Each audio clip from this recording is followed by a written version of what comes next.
بینەرانی خۆشەویست گەرم و گەشترین سڵاوەکانی ئێمەتان پێشکەش بێت. ئەمڕۆ چوارشەممە 23 خەرمانانی 1401 هەتاوی ڕێکەوتە لەگەڵ 14 سەپتامبری 2022 زاینی لە خزمەتتاندین بۆ پێشکەشکردنی بەرنامەی ژیانەوە.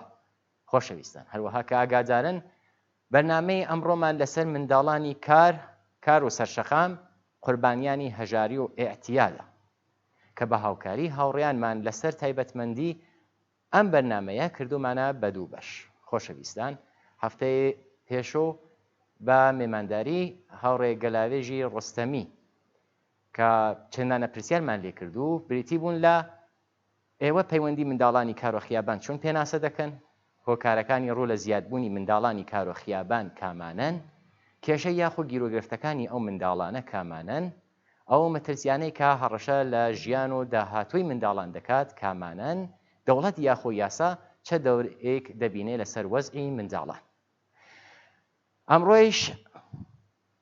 دیسان هاوڕێ گەلاوێژمان لەگەڵا، ئەندامی کومیتەی مەرکەزی کۆمەڵا و کادری حیزبی کۆمۆنیستی ئێران. هاوڕێ گەلاوێژ بەخێر بێن. زۆر سپاس دەکەم. سڵام هەیە بۆ ئێوە هاوکاران و هەروە بینەرانی خۆشەویستی تەلەڤیزیۆنی کۆمەڵا،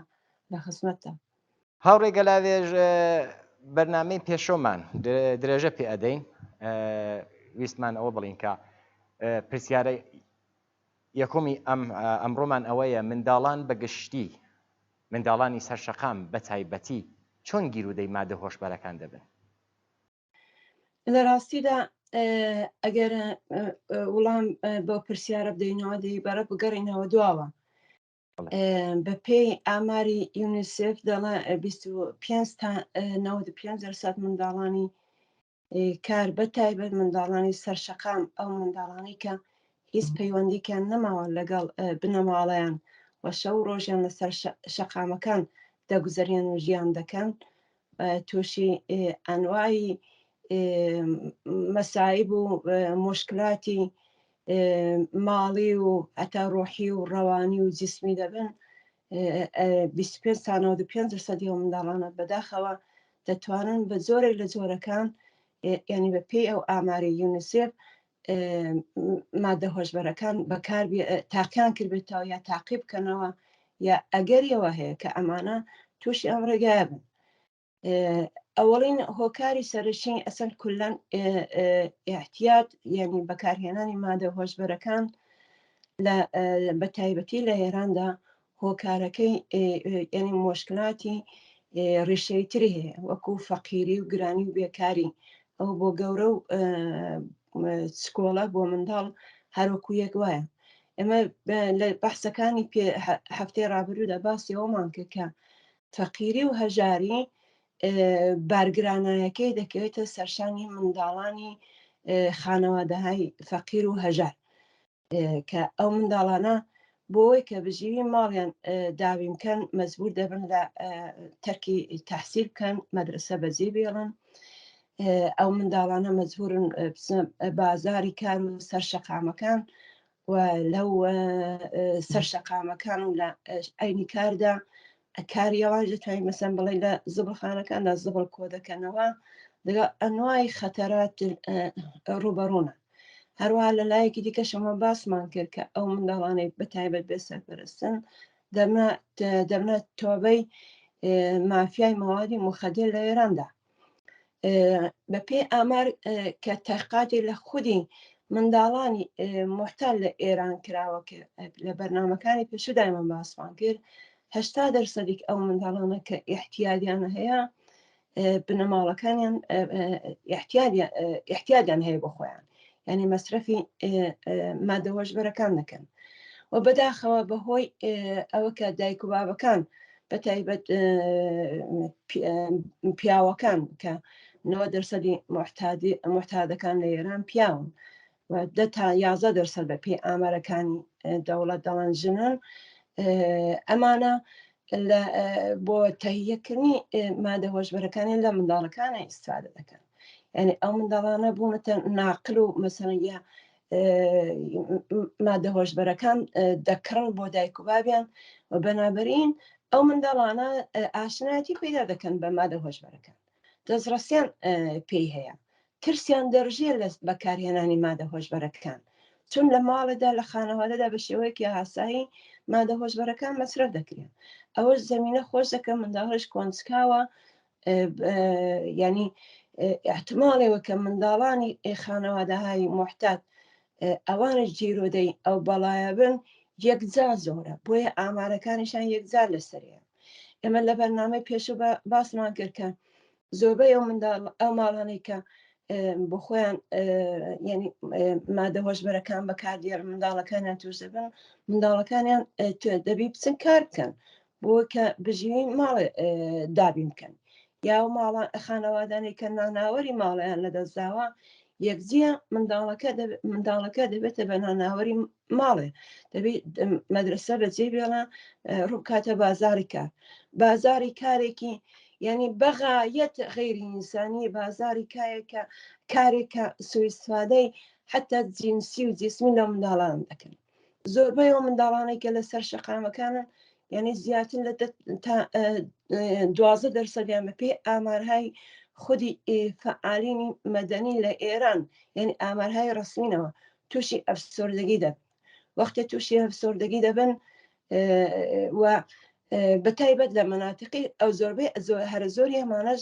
لە حاشیەی شارەکان و لە منتەقەکانی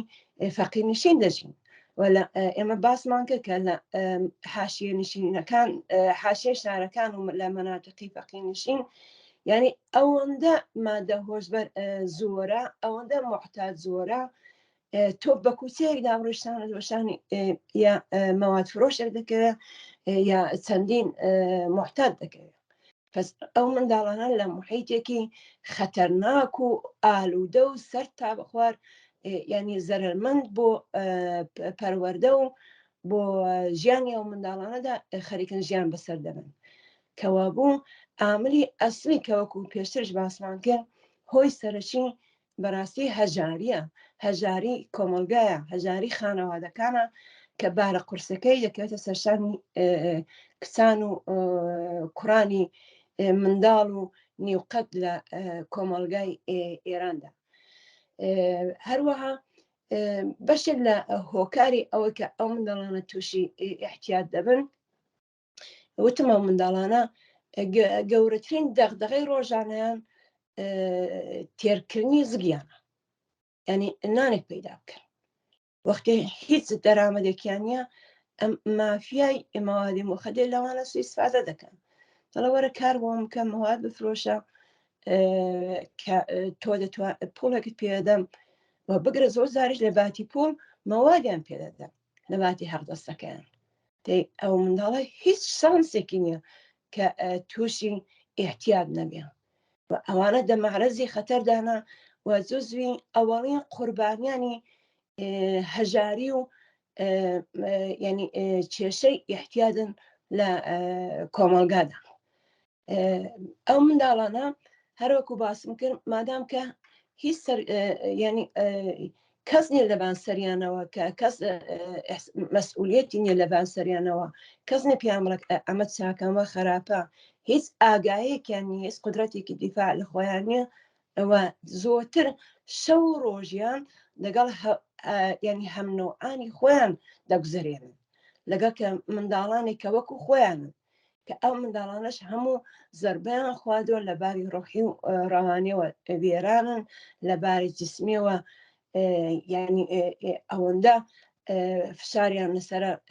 بۆکە زیندوو بمێنن، پەنا دەبن بۆ هەموو کارێک. و ئەمەش مافیای مادە هۆشبەرەکان لێ وڵات لە کۆمەلگا دەزانێ و سوءاستیفادەیان لێ دەکەن، یا ئەو منداڵانە کە مەسەن تەجاوزی جنسیان پێ دەکەن، تەجاوزی جنسیان پێ دەکەن، ینی لە ژیانی خۆی بێزارە. ڕەفیقەکەی یا مەسەڵەن کەسێکی گەورەتیش دەڵێ شتێک پێدەم بە ئارام بێەوە بە ئەو ئازارە لەبیر بچێتەوە، هۆش نازانێت چ خەبەرە، هۆ نازانێت عاقیبەتی بەکارهێنانی مادە هۆشبەرەکان یانی چی بەسەردێنیە، چۆن ژیانی وێران دەکەن، نەک هەر ژیانی ئایندەشی وێران دەکەن. منداڵە بێگوناها، ئەو منداڵە نائاگاها، ئەو منداڵە مەحسوومە، ئەو منداڵەکە هیچ شتێک پێ نەبوو لە دنیای ئەمڕۆدا لە ژیاندا جگە لە موسیبەت و لە شتایە کە خەتەرن بۆ ژیانی ئەو بۆ ئایندەی ئەو ینی ناتوانانی هیچ ڕێگای ئەوەینە کە ئینتخابێکی دیکە بکەن کەوا بوو زۆر ڕاحەت دەکەونە داوی مافیای مەوادی مخدر و مادە هۆشبەرەکان و دەبن بە قوربانیانی سەرەکی مادە هۆشبەرەکان قوربانیانێک کە ناتوان هیچ دیفاعێک لە خۆیان بکەن هیچ عەکس عەمەلێک نیشان بدەن هیچ ئاگایەکیان نییە هیچ ینی ئیمکانێکی ئینتخابی دیکەشیان نییە بەداخەوە هۆکار زۆرن هۆکاری سەرشی وتمان هەژاریە خانەوادەیەکەن کە بۆ خۆیان احتیاجیان هەیە جێرە چەشەی خانەوادەیە تەلاقە ینی ئازاری جنسیە ئازاری جسمیە بەسەر منداڵەکاندا کە ینی بە تۆری کولی منداڵانی فەقیر بەتایبەت منداڵانی فەقیر و هەژار لە کۆمەلگای ئێراندا هیچ دەرەتانی کێنیە هیچ ئیمکانێکیان نییە بە سەد شێوە ینی بەدەیان دەست پاڵان پیاوە دەندرێ کە پەنابەرن بۆ مادە هۆشبەرەکان و ببن بە قوربانی مافیای مەوادی مخدر لە کۆمەلگادا. زۆر سپاس بەباشی ئاماژەت پێکرد ئەوەی کە هۆکاری ئەوەی کە منداڵان چۆن دەبن بە قوربانی داوی ئاعتیاد. ئێستا مەسئلەیەک زۆر گرینگە لەم ناو کۆمەلگادا ئەبینین کە منداڵان گیرودە دەبن بزانین نیشانەکانی ئاعتیادی منداڵان چۆنە بەچی بزانین ئەو منداڵە لە مەترسی ئەوەدایە کە گیرودەی ئاعتیاد بن. لە پێشدا ئەوەی کە نیشانەکانی ئاسەوارەکانی ئاعتیاد لە منداڵدا نیشان دەدا وەزعیەتی جسمیتی یەکجار زەعیف و نەحیفن ڕەنگی زاهریەوان تۆ منداڵی بینی کە ئەوەندە زەعیفە ئەوەندە ژوولیدەیە ئەوەندە وەزعیەتی مەسەڵەن غەیری بێداشتیە حتا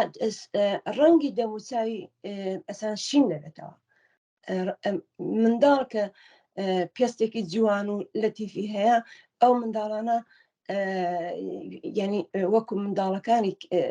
پێستیان شین دەبێتەوە تێکشکاون تووشی سووی تەغزیە دەبن ینی واقع زۆر زۆر زەعیف دەبن نەحیف دەبن و بە حاڵەتی چاویشیاندا دیارە چاویان دەمۆلەق دەوەستێ چاویان سوور دەبێ یان دەوری دەم و لێویان دەتوانێت کەفکە چونەو منداڵانە دەتوانن ئەنوای مادە هۆشبەرەکان بەکاربێن خۆ بخۆیان انتخاب ناکەن هەرچی وە دەستیان کەوێ بەکاری دێنن زۆر جا بگرا منداڵانە شیشەش بەکاردێنن هەتا تەزریق دەکەن تووشی ئەیدز دەبن تووشی ئەنوای نەخۆشی عفونی دەبن تووشی زگێشە دەبن تووشی بێخەوی دەبن تووشی ناڕەحەتی گەوارشی دەبن باشترین حاڵەت کە مەسەن هەر کەسێک دیتی کە منداڵێک زۆر زەعیفە لەباری بێداشتیەوە وەزی زۆر وێرانە ڕەنگی دەموچاوی ینی شین بۆتەوە چاوی دەمۆلەق وەستاوایە سوور بۆ دەور و بەری لێوی کەفی کردووە و ینی هاوار دەکە کە بەدەنی دەردی هەیە ئازاری هەیە ئەوە حتمما دەوی گومانی لێ بکەیت ئەمە مادەی هۆشبەر بەکاردێنێ پێشتر لە ینی نیشانەکانی دیکەی کە لەباری ڕەوانیەوە ئەوانە بێشتانە یا لەزبازن یا تووڕەنە زۆر تووڕەنە بێزارن لە خۆشیان لە هەموو کەس ئەخلاق و ڕەفتاریان هەمیشە ناوەسان پەیدا دەکات لەحزەیەک ئەگەر لەحزەیەک عادی بن کە دیارە لە نێوە منداڵانەدا ئەو منداڵانە ناتوانن شاد بن ئەو منداڵان ناتوانن سەری حاڵ بن ئەگەر عادی بێ و ئارام بێ بەسەر زۆربەی کاتەکاندا منداڵێکی تووڕە و تۆسن و پەرخاشگەرە مشکلاتی خەوی هەیە یا زۆر دەخەوێ یا کەم دەخەوێ زۆربەی ینی ئەو ئەوارزە لەباری ڕەوانیشەوە پیانەوە دیارە و ئەگەر ئەو منداڵانە سەرپەرستێکیان هەیە و سەرپەرستەکانیان متەوەزی ئەم نیشانانە بوون لە منداڵەکاندا ینی یەک و دووی تیانەکەن ینی مطمئن بە کە مادەی هۆشبەر بەکاردێنێ و زوو دەبی چارەسەری بۆ بدۆزنەوە بیبن بۆ لای دکتۆر کە بۆ کە سەمزدایی بکرێ بۆ کە تەرکی احتیاجی پێ بکەن ئاگیان لێبێ ئەگەر خانەوادەکەیان بۆ خۆیان احتیاجیان هەیە و توانایی ئەویان نییە یعنی وەزیەتی ڕۆحی و یعنی فکری ئەوان ئیجازەیان پێ نادەن کە بۆ نەجاتی منداڵەکانیان کارێ بکەن لانیکان خزم و کەس و کارەکانیان دۆستەکانیان ئەو ئەحساسی مەسئولیەتە بکەن یارمەتی ئەو منداڵانە بکەن کە لەو مصیبەتە دووریان بکەنەوە و کۆمەکیان بکەن کە ینی بیان بن بۆ لای دکتۆر کە یارمەتیان بکەن غێرێزەوە کە کوتم ڕەنگیان دەپەڕێ حتا ئەوانە تووشی ینی سینگیان خشەخشی لێ دێ وەختی نەفەس دەکێشن زۆر لەو مادە هۆشبەرانە تەسیدایانتە سەرقەلب سەر نەفەسیان دەنگیان دەگیریە عەزولاتیان دەگیریە بە تایبەت لە منداڵانێک کە مەسەرەن لە دایکانی محتاج لە دایک دەبن هەمووی ئەمانە و بگرە زۆر هەمووی ئەو منداڵانش کەنارەگیری دەکەن پرسیان هەیە کە بێنە ناو جەمع نیگەرانن بۆ خۆشیان نازانن کە بسن بۆ نیگەرانن چون یعنی لەباری سینیەوە لەباری مەغزیەوە لەباری فکریەوە ئەو تەکاملەیان پەیدا نەکردەوە کە بزان دەردیان چیە و مەرگیان چییە سەر دەنێنە ناولاکی خۆیان ئیزۆلێرە دەبن و خۆ دەشارنەوە لە محیط لە جەمەل لە گۆشە و کەلاوەکان دەبینی منداڵ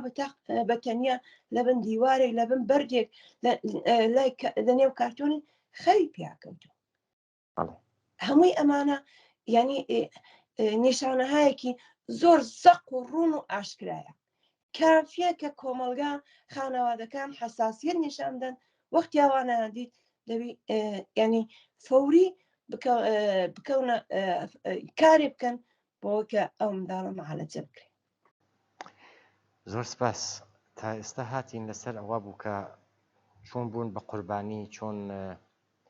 نیشانەکانیان چییە ئێستا ئەو شتێک کە زۆر گرنگە بەڕاستی ئەوەیە چۆن ڕزگاریان بکەین لەو بەڵا یا چۆن بەخەڵ ئەگەر فارسیەکەی باس پەروەری یا تەرکی ئاعتیاد ئەوانە چۆن هەڵدەسەنگینی ئێوە بە خۆشبەختانە ینی باسپەروەری منداڵان ئەو منداڵانە کە تووشی احتیاج بووە لە گەورەکان هاسانترە گەرچی ڕەویشتەکەی هەر وەکو گەورەکانە ئەگەر بیان بن بۆ خەستەخانە بەستەریانکان بیان خەوێنن متادۆن بەکاردێن بۆ کە سەمزدایی بکەن وتمان کە احتیاج لەباری جسمیەوە 5% ئەو 5%ش بەسەر بە ماوەیەکی کورت خەواندن لە بیمارستان و معالجەی لەلایەن پزیشک و پسپۆرەوە بەرتەرەف دەبێت بەڵام بۆ لە باسپەروەری منداڵ لە گەورە هاسانترە منداڵ ینی لەباری جسمیەوە محتاج بووە تووشی وەزوەسە نابێت گەورە ئەگە تەرکی احتیاجیش بکە دوایە مشکلاتی ڕوحی و ڕەوانی و ئەفسوردگی و تووشی وەزوەسە دەبێت زۆر پێشتر کە باسمان کردووە تووشی لەغزش دەبنەوە بەڵام منداڵ ئەو شانسە هەیە تووشی وەزوەسە نابێت تووشی لەغزش نابێتەوە بە مەرجێک بەو مەرجەی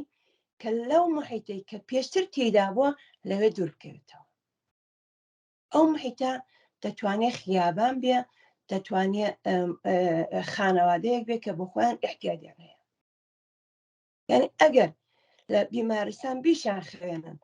سەمزدایی بکەن ئەگەر بستنەوە نێو خانەوادیان کە بۆ خۆیان احتیاجیان هەیە شانسی نییە کە ئەو منداڵە ینی بتوانێت مەسەن دوورکەوێتەوە لە مادە هۆشبەرەکان بەکو دیسان تێدەکەوێتەوە دلیلیشەوە کە ئینتخابی خۆی نییە شوێنەکەی وایە محیطی ژیانەکەی وایە کەس نییە ئاگای لێبێ بۆیە ئەوە زۆر گرنگە بە تایبەت ئەو خاڵی زۆر گرنگە کە دوای سەمزدایی دەبێت لە محیطێک کە پێشتر تێداوە دوورکەوێتەوە بیبن بۆ محیطێکی سالم کە هەم خۆراکی هەم بێداشتی هەم خەوی هەم لەباری ئاتفیەوە لەباری ینی سەقفێکی هەبێ لە ژوورسەری لە خیابان نەمێنێتەوە محبەتی پێ بکەن چاوەگێری بکەن کە ئەو منداڵە شانسی زۆرە کە تەرکی احتیاج بکە هەروەها لە باتیەوە کە بچێ زبر کۆکاتەوە لە خیابان ینی بژیوی ماڵەکەی خانەوادەکەی تامینکە یارمەتی بکەن کە بگەڕێتەوە بۆ مەکتەب بگەڕێتەوە بۆ مەکتەب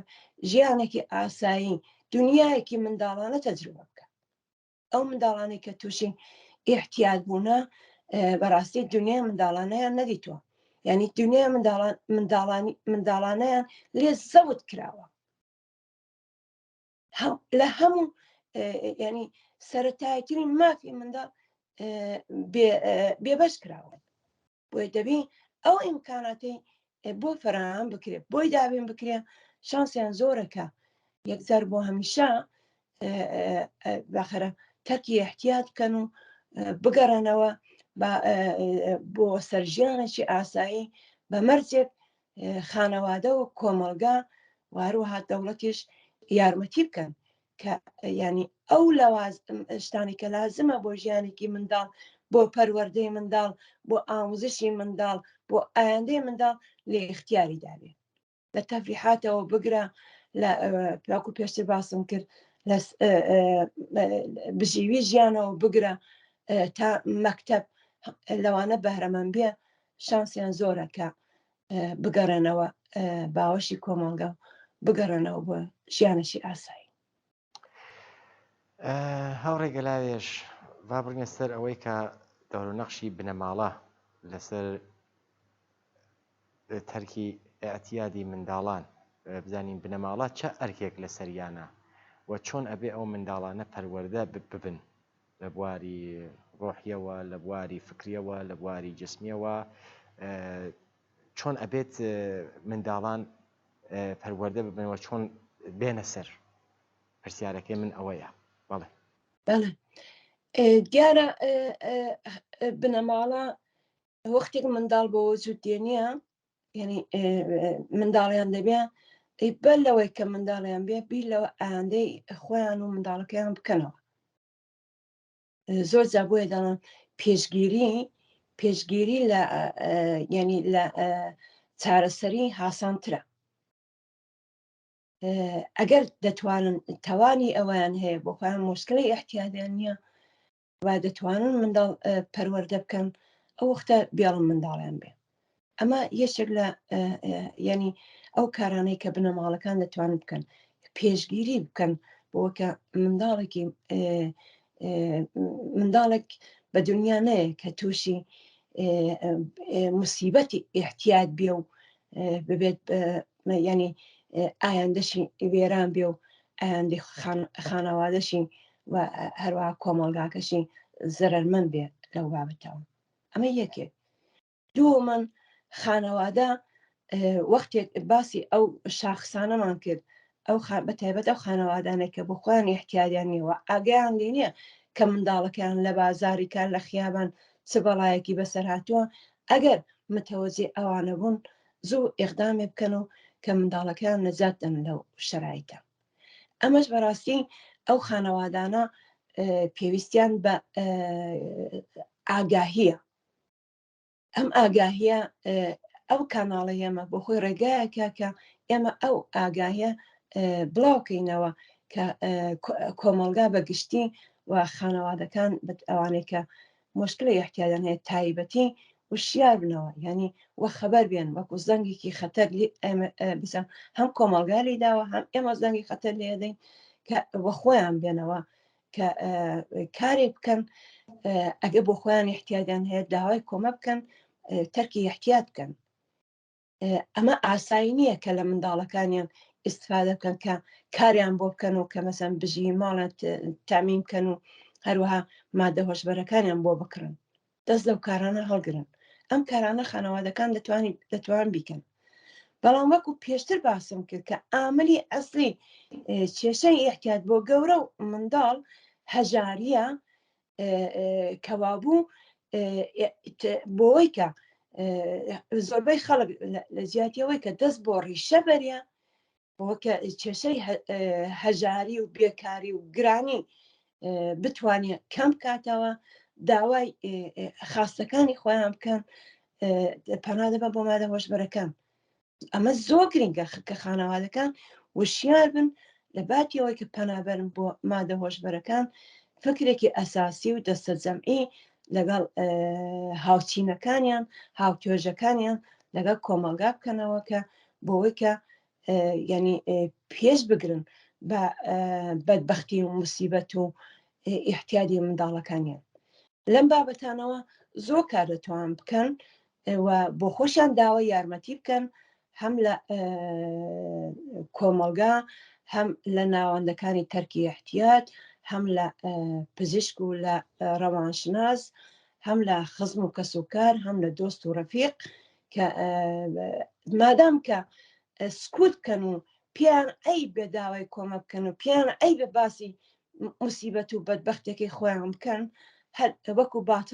باتڵاقێکی تێی کەوتونە تێیدا نقم دەبن. بەڵام ئەگەر دەستی یارمەتی درێژ بکەن و دەستیان بگرن دەتوانن لەو باتڵاقە بێنە دەرێ. گوتم ئەمە کێشەی احتیاج دیارە خانەوادەش وەزیفەی لەسەرشانە بەڵام بەتەنیا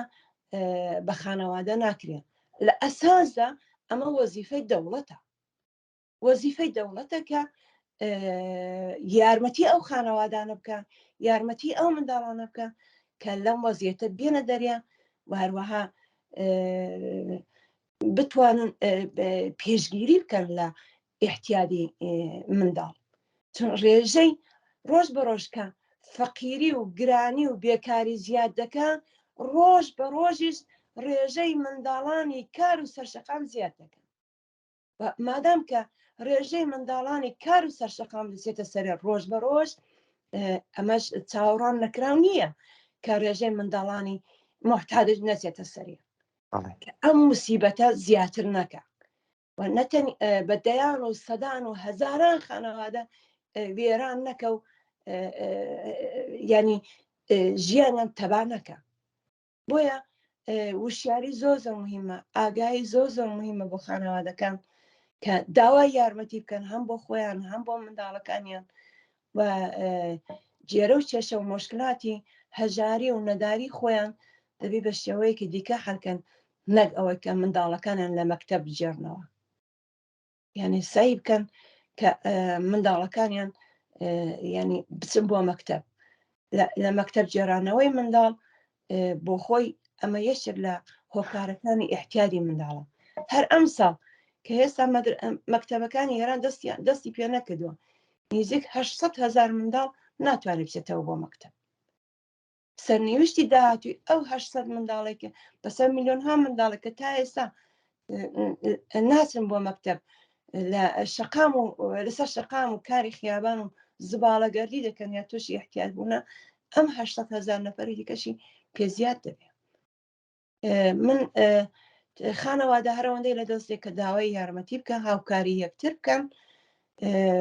و بە تەنیا بە خانەوادەش هەڵ ناکرێت. خانەوادە دەتوانێت تەئسیری هەبێت کە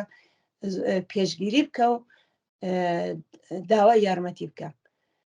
چون مشکلەی احتیاج مشکلەیەکی کۆمەلگایە بانیەکەی دەوڵەتە و دەبین لە سەتی کەڵاندا ڕێگای چارەسەری بۆ بدەسرێتە. هاوڕێ گەلاوێژ لە بەرنامەکانی پێشوەتریشەوە ئاماژەمان پێ کرد کە بەپێی ئاماری ڕسمیەکانی ئێران لە ئێرانە لەژێر دەسەڵاتی کۆماری ئیسلامیدا 16 ملیۆن کەس بە جۆرێک گیرودەن لەگەڵ فرۆشتن و کڕین و جێبەجێکردن مادە هۆشبەرەکاندا 16 ملیۆن کەس بە جۆرێک دەرگیرن. لەم 16 ملیۆنە هەر ئەگەر حسابی بکەین 8 ملیۆن منداڵ دەرگیرن لەگەڵ مادە هۆشبەرەکانە. زۆربەی لە بنەماڵەکان نەزب زۆریش بەڵام بینومانە لە بنەماڵەکاندا دایکان باوکەکان خۆیان گیرودەن بەس مناڵەکانیشیان گیرودە دەبن و دێر ئەزانن بەم مەوزوعە. پێم خۆشە لەسەر ئەویشە وەزێ قسەمان بۆ بکەین. دقیقاً وایە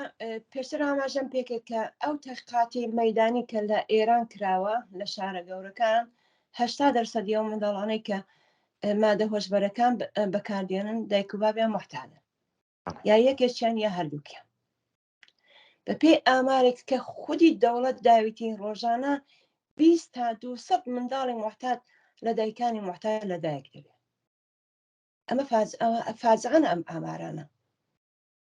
بەهێنی ڕۆژانە ئاماری ڕۆژانەیەوە دیارە کێشەی ئیحتیاج منداڵ بۆ خۆی ئینتخابی نەکردو کە محتاج بێ هەلومەرجی باری اقتصادیەوە لە باری کۆمەڵایەتیەوە موسیبەتەکانی کۆمەڵایەتیەوە کێشەی خانەوادگی کێشەی ئیحتیاجی خانەوادە هەژاری هەموو ئەوانە یعنی هۆکارەکانی سەرەکی ئیحتیاجی منداڵان کەوابوو ئێمە دەبێ هەم لە سەحی کەلاندا چاو لە کێشەی ئیحتیاجی منداڵ بکەین هەم لە سەحی ینی میکرۆدا لە سەحی خانەوادەکاندا چاوی لێ بکەین ئەم ئامارانە بەڕاستی ناخەژێنن خەتەرناکن بۆ داهاتوو ئەم ئامارانە قوربانی لێ دەکەوێتەوە ئەو منداڵانە هەر ئێستاش قوربانین یعنی قوربانی سیستمێکن نیزامێکن کە بۆ خۆی ئاگاهانە خەڵکەکەی تووشی موسیبەت ئەنواعی موسیبەت کردووە کە احتیاج یەکێکی لەوانەیە کە ڕیشەی احتیاج بێکاری و هەژاری و گرانیە یعنی خەڵک هیچ دەرەتانێکی نەماوە دەست خۆی بە ئاو ئاگردا دەدا کە بۆەکە زیندوو مێنێ نانی شاوانەی پەیدا بکە لەو نێوەدا لە منداڵانش کەڵک وەردەگیرێ سوئیستفادەیان لێ دەکرێت ئەم ئامارانە ناخەژێنن و بۆیە زۆر گرنگە کە بەڕاستی وەکو زەنگی خەتەرێک چاوی لێ بکرێ بە کۆمەڵگا ئەم کێشەیە بە کێشەی گشتی بزانێ بە کێشەی کۆمەڵگای بزانێ بۆیە چۆن دەردێکی کۆمەڵگایە دەردێکی مۆشتەرەکە بەخرە ڕێگا حەلێکی مشتەرەکیشی هەیە کە دواتر بە وردی باسی لەسەر دەکەین. زۆر سپاس. ڕێگاکارەکانی بربەرەکانی لەگەڵ کاری منداڵان و کێشەی ئیعتیاد کامانن؟ بەپێی بەراوردایە کە خودی یونیسف کردوێتی 250 میلیۆن منداڵ لە سەراسەری دنیادا کار دەکەن بە زۆر لە زۆرەکان کار دەکەن من تکراری ناکەمەوە کە چۆن کار دەکەن پێشتر باسمان لێ کردو 34 تا 47% یعنی لە دەرامەدی تەواوی خانەوادەهای فەقیر لە تەرێق کاری ئەو منداڵانەوە تامین دەبێت یعنی گە تۆ بتەوێ کاری منداڵ کەمکەیەوە بڵێ کاری منداڵ مەسەن بڵێ قەدەغەکەی منداڵ کارنەکە ئەو 34 تا 47% ئەو خانەوادانەی کە هیچ دەرامەدێکیان نییە زۆربەی ئەو خانەوادانە کوتم یا کەسی معلولیان هەیە یان ناناوەڕەکەیان لەدەستداوە لە ئەسەر بەهۆی شەڕ و بەهۆی ڕووداوی کار و ڕووداوی هاتوچۆ ڕۆژانە بە دەیان نەفەر لە ئێران بەهۆی ڕووداوی هاتوچۆ دەمرێ گیانی لەدەستدەدا و منداڵەکانیان دەمێنێتەوە ئەو منداڵانە مەجبورن بن بە ناناوەری خانەوادە کەوابوو تەنیا بە قەدەغەکردنی کاری منداڵ لە ئێران ناتوانێت کێشەی مەسەڵەن کاری منداڵ حەلکەین بەڵکو دەبی ینی لە باری مەعیشەتیەوە لە باری ماڵیەوە لە باری مەسکەنەوە لە باری بێهداشتەوە لە باری دەرمانەوە هەمووی ئەوانە ئەو خانەوادانە تەمین بکرێن ئەمەش وەزیفەی دەوڵەتە ئێمە هەفتەی ڕابردوو ئاماژەمان پێکە کە لە ئەوروپا ئەو خانەوادانەی کە بێبەزاعەتن واقعەن هەژارن بێکارن هیچ دەرامەدێکیان نییە دەوڵەت حمایەتیان لێ دەکەن ماڵیان پێدەدا ماڵی مەسکەنیان مەجانیە خەرجەکەی دەوڵەت دەیدا ئەگە بۆشیان بەکرێ بگرن کرێەکەی دەوڵەت دەیدا بۆ خۆی نیتی حتا خەرجی مەعیشەتیشی پێدا منداڵەکەشی دەنێرێتە مەکتەب و مەکتەبیش ڕایگەمە کەوا بوو ئەو منداڵی فەقیر و هەژاریش دەبی لەو ئیمکاناتە ینی بەهرەمەند بێ حەقی بەرابەری هەبێت لەگە باقی منداڵەکانی دیکە مەزبور نەبێ تەرکی تەحسیل کە و بۆ بژێوی خانەوادەکەی بچێتە بازاری کار و بچەوسێتەوە و بەو جسم و ڕۆحی چووکە و منداڵی خۆی ینی دەست ینی لە دنیای منداڵی خۆی مەحروم بکرێ و کار بکە و بچەوسێتەوە. ئەمە کە کوتمان کە هۆکاری سەرەشی هەژاریە دەبێ ڕێگاکارەکەشەوەیە کە واقعم مەسەلەی هەژاری دەبێ چارەسەر بکرێ. ئەمەش دەبێ مەتالبەگەری بۆ بکەین. ئەمە وەزیفەی منداڵ نییە کە مەتالبەگەری بکە بۆ ئەوەی کە هەژاری لە کۆمەڵگا نەمێنێ خانەوادەکەی تێر بێ. ئەمە وەزیفەی کۆمەڵگا بەگشتیە وەزیفەی گەورەکانە کە ینی داوای مەتالبەگەری بکەن کە داوای ئەو مەسکەم بکەن، داوای بیمەی دەرمانی بکەن، داوای بیمەی ئیجتماعی بکەن، داوای باخرە تەمینی معیشەتی خۆیان بکەن، دەوڵەت مۆزەفیان بە. ئەو نییە بە دەیان و سەدام معەلیم لە ئێران زیندانی کراون بە خاترەوە کە داوای تەحسیلی ڕایگان دەکەن بۆ کولی کۆمەڵگا بۆی کە منداڵانی فەقیر و هەژاریش بتوان بچن بۆ مەکتەب، بەڵام لە عەوەزدا زیندانی دەکرێت. بۆیە ئەم خاستە دەبێت تەنیا نابێت بە خاستی معەلیمەکان یا بە خاستی بەداخوازی ئەو خانەوادانەی کە بە خۆیان هەژارن ناتوان منداڵەکانە نێرن بۆ مەکتەب. دەبێ خاستی میلیۆنها خەڵکی کۆمەڵگا بێ لە چینی کرێکارەوە بگرە، لە ژنانەوە بگرە، لە دانیشتجویان، لە مەحەسیلین، لە معەلیمین، بازنشەستەکان، هەموو چین و تۆژەکانی کۆمەلگا. ئەگەر ئێمە بتوانین کێشەی ینی تەحسیلی ڕایگان هەڵکەین، هەروەها کێشەی مەسکەن هەڵکەین بۆ بنەماڵە هەژارەکان، بێگومان ڕادەی منداڵانی بێکار و بگرە محتاجیش کەم دەبێتەوە. چون ئەگەر ئەو خانەوادانە تامین بن ینی ژیانێکی بەخەرە نەمرە و نەژیشیان هەبیە، ئیتر پەنا نابن بۆ مادە هۆشبەرەکان. ئەم ئاگایش زۆر مهمە کە لە باتی پەنابەرن بۆ مادە هۆشبەرەکان دەست بەرن بۆ ڕیشەی ئەم تەزادی ئەم نابەرابەریە، ئەم بێعەداڵەتیە، ئەم هەژاریە، ئەم موسیبەتانەی کە دەوڵەت بەسەری هێناوە. ڕێگاکارەکان کە کوتمان زۆر پیچیدەیە، بەڵام ڕێگاکاری کە کۆتامودەت ئەوەیە کە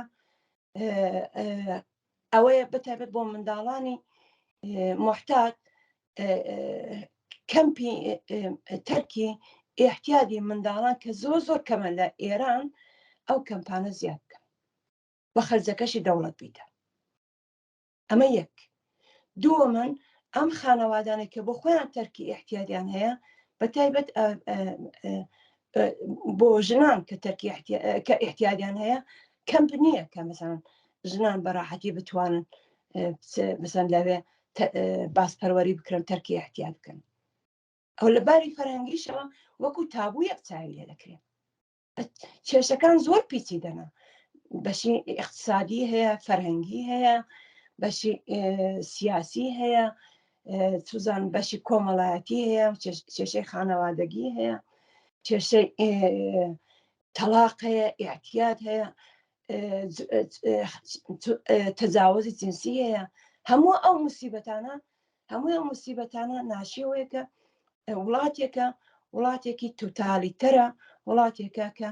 هیچ دەرەتانی ژیانی بۆ خەڵک نێشێتەوە، خەڵکی نائومید کردووە. نائومێدی بۆ خۆی یەکێک لە ینی دوای هەژاری نائومێدی بەدەستێن. ئینسان ئەگەر نائومێد بوو لە ژیان هەموو کارێکی لەدەستێن، دەتوانێت خۆتکوشی بکە، دەتوانێت پەنابەرێ بۆ مادە هۆشبەرەکان. هەروە ڕێگا چارەی درێژخایانیش ئەوەیە کە کۆمەلگا دەبی بەگشتی ینی ئەم کێشەی کاری منداڵانی سەرشەقام احتیادی منداڵ بە کێشەی خۆیان بزانن بەخرە تا مادام کە کۆماری ئیسلامی لەسەر کارێت چۆن بانی هەموو موسیبەتانەیە بەڕاستی کێشەی منداڵانی کار و سەرشەقام و احتیاد ڕیشەکەن نابێت بەڵام بۆیە کە دەردەکان و ئازارەکانی کەم بکرێتەوە دەتوانن داوای وەکو وتم کەمپی باسپەروەری منداڵان داوێن ڕایگان بێ تحسیلی ڕایگان بێ داوای مەسکەکەن بۆ خانەوادەکانیان داوای بیمە بکەن دەرمانی ڕایگانیان پێ بدەن لانی کەم خەڵک دەستی هیمەت و یارمەتی درێژکە بەرەو بۆ ئەو خانەوادانە و بەتایبەت ئەو منداڵانەی کە بێسەرپەرستن و شەو ڕۆژ لە شەقامەکان ڕۆژ دەکەنەوە و حمایەتیان لێ بکەن و ئەمە ئەرکێکی ئینسانیە ئایندەی کۆمەلگا بە ئایندەی ئەو منداڵانەوە گرێدراوە مادام کە منداڵ ئایندەیەکی نەبێ منداڵ ئایندەیەکی ڕەشی هەبێ ئەوە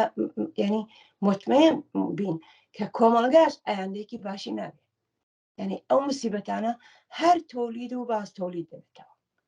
بۆکە پێشی پێ بگرین دەبێت هەر ئەمڕۆ ئێقدامێ بکەین نابێت ڕاژوەسین تاکوسۆزی ڕێگا چارەکان حاسان نینە چۆن کێشەی منداڵ ینی هۆکاری زۆر پیچیدەیە دەوڵەت بانی هەموو ئەوانەیە و بۆیە من پێشم وایە کە ڕێگای چارەی ئەسلی نەجاتی بەشەریەت بەگشتی و بەتایبەت منداڵان کە بوونەتە قوربانی نیزامی سەرمایەداری و مالیکیەتی خصوصی و سوود ئاوەری سەرمایەدارانی حەریص و نەخۆش فقط ڕوخانی ئەو دەوڵەتەیە نابودیە و سیستمەیە سەعادەتی بەشەر ڕزگاری بەشەر و ئایندەی بەشەر بەتایبەت ئایندەی منداڵان لە گرەیەوەدایە کە دەوڵەتی کۆماری ئیسلامی بڕوخێ و دەوڵەتێکی سۆسیالیستی بێتە سەرکار کە لەوێدا هەموو نیعمەتەکانی ژیان بە شێوەیەکی بەرابەر لە نێو هەموو ئینسانەکاندا بڵاوێتەوە هەموو کەس بەرهەمەند بێ لە نیعمەتەکانی ژیان نەک تعدادێکی ئەنگوشتمار دەستدا بگرن بە تەواو سەربەت و سامانی کۆمەلگا و ئەکسەریەتی کۆمەلگاش لەژێر فەقری مطلق و لەژێر هەژاری و بەدبەختی و موسیبەتدا بژین و ئایندەشیان نابود بکرێن من ناتوانم بڵام کە ڕێگا کارەکەی حاسانە و 1 و 2 و 3 بە دەیان و سەدان هۆکاری هەیە و دەبێ هەمووی ئەوانە لە جێگای خۆی فکری ئەساسی بۆ بکرێتەوە و خەباتێکی چینایەتی و خەڵکی فەقیر و هەژار دەبێ خەباتێکی ینی قار ئامیز بکەن لەگەڵ بۆکە ئەم وەزیەتە لە بنەڕەترا بیگۆڕن بۆکە داهاتووی کۆمەلگا بەخرە ئەو منداڵانە نەجات بدرێ و ژیانێکی ئاسوودە بۆ هەموو ئینسانێک بە شێوەیەکی بەرابەر دابین بکرێت زۆر سپاس هاوڕێگە لاوێژ بۆ بەشداریت لەم بەرنامەیە زۆر سپاس بۆ یاش هیوادارم جێگای سوود بێ بۆ بینەرانی ئازیز و خۆشەویست حتمما وایە بینەرانی خۆشەویست دێرە هاتینە کۆتایی بەرنامەی ئەم هەفتەیە ژیانەوە کە لەسەر بابەتی منداڵانی کار و سەرشەقام قوربانیانی هەژاری و ئێعتیاد بوو تا بە یەگەیشتنەوەیکی دیکە ماڵەوە